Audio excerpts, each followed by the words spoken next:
150 Days in Psalms Challenge. Today is day 78. I will be reading from Psalm 78. And this psalm is a maskil of Asaph.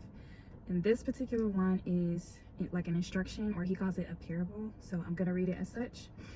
And I'm reading a lot of these verses. So just for context, he's talking about some of the things that happened when the Israelites were in captivity in Egypt and God leading them into the wilderness and to the promised land. So here we go. Give ear, O my people, to my teaching. Incline your ears to the words of my mouth. I will open my mouth in a parable.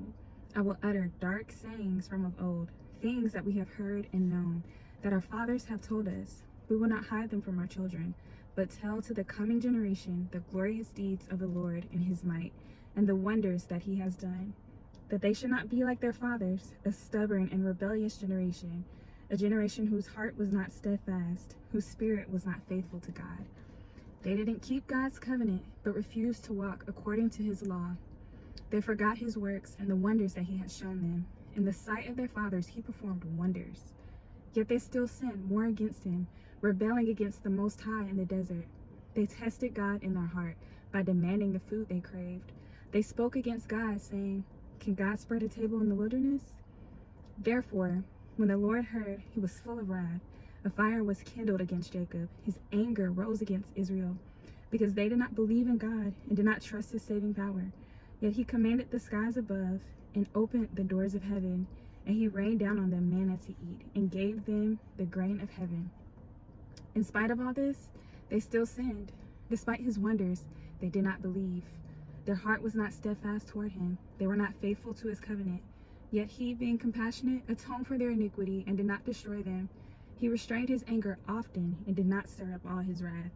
He remembered that they were but flesh, a wind that passes and comes not again. How often they rebelled against him in the wilderness and grieved him in the desert. They tested God again and again and provoked the Holy One. They did not remember his power or the day when he redeemed them from the foe. Yet they tested and rebelled against the Most High God and did not keep his testimonies, but turned away and acted treacherously like their fathers.